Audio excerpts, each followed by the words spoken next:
Telangana paper KCR యాత్రకు EC బ్రేకులు 48 గంటల పాటు ప్రచారంపై నిషేధం సిరిసిల్లలో చేసిన వ్యాఖ్యలపై ఈసీకి కాంగ్రెస్ ఫిర్యాదు.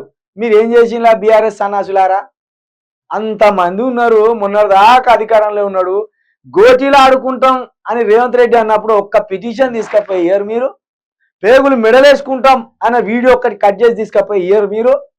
ఇంత మహాసంటోళ్ళం చిల్క ప్రవీణ్ లాంటి వాళ్ళం మా యూ న్యూస్ వేదికగా ఎన్నిసార్లు మొత్తుకున్నాం రేవంత్ రెడ్డి మీద కేసీఆర్ నాయన, రేవంత్ రెడ్డి మీద కేసీఆర్ ఇష్టం ఉన్నట్టు మాట్లాడుతాడు, ఆయనే అదుపు లేకుండా మాట్లాడుతాడు, విద్వేషాలు పెంచుతాడు, కాంగ్రెస్ కార్యకర్తలను ఉసిగొల్పుతాడు, కాంగ్రెస్ కార్యకర్తలు రెచ్చిపోయి ఉన్మాదుల్లాగా మారాలని ప్రేరేపిస్తాడు అని ఎన్నిసార్లు మొత్తుకున్నారా సన్నాసులారా, బీఆర్ఎస్ సన్నాసులారా. మిమ్మల్ని ఎంత తిట్టినా తప్పులేదురా నాయన.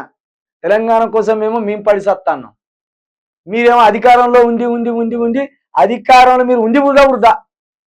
మీ అంత సన్నాసులు కానీ మీ అంత దద్దమ్మలు కానీ లేదురా బాబు. చి పదవులకైతే ఉరుకుతారు, కేసీఆర్ కాళ్ళ దగ్గర కూర్చుంటారు. మరి పోయి సార్ ఇగో పేగులో మెడల్ వేసుకుంటాను అన్నాడు. దీన్ని మీరు ఏం చేద్దాం సార్? మీరు ఒక గైడ్ లైన్స్ ఇయ్యర్రి, మీరు ఒక డైరెక్షన్ ఇయ్యర్రి, ఇగో దీని మీద పోరాడతాం సార్. ఒక్కనాడన్న 5 నెలల గన్ని మాటలు మాట్లాడిన రేవంత్ రెడ్డి. ఈసీ దృష్టికి తీసుకోపోతురి, కేసీఆర్ దృష్టికి తీసుకోపోతురి. ఇక కేటీఆర్ అన్నున్నాడు, మరి ఆయనదేందో అర్థం కాదు.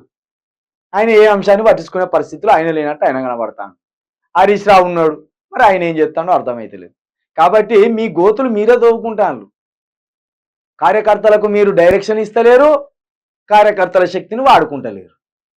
ఇది కేసీఆర్ వివరణ ఇచ్చినా వెనక్కి తగ్గని ఈసీ.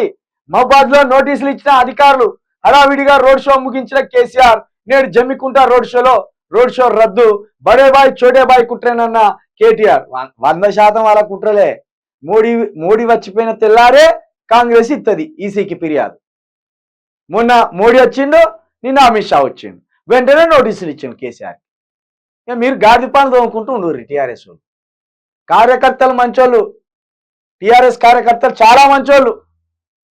మీరు అధికారంలో ఉన్నప్పుడు కార్యకర్తలను పట్టించుకోవాలి. హరీష్ రావు ఒప్పుకున్నాడు కదా, ఆఖరికి TV9 వేదిక ఒప్పుకున్నాడు కదా, మేము కార్యకర్తలకు కొంచెం దూరం కావచ్చు, ప్రజలకు కొంచెం మేము దూరం కావచ్చు, ఇట్లా అనేక ఫ్యాక్టర్స్ తోటి ప్రజలు మా మీద కోపంతో ఉన్నారని. ఒక్క కార్యకర్త పోయి ఎమ్మెల్యేను మందలిస్తే ఎమ్మెల్యే మాట్లాడు. ఇక ఎమ్మెల్యేలు వచ్చి కేటీఆర్ను కలవాలంటే అట్లా వాళ్ళు స్పందించారు. ఇట్లనే అవుతుంది అసలు. అప్పుడు అధికారం కోల్పోతారు, రాష్ట్రం ఆగమవుతుంది.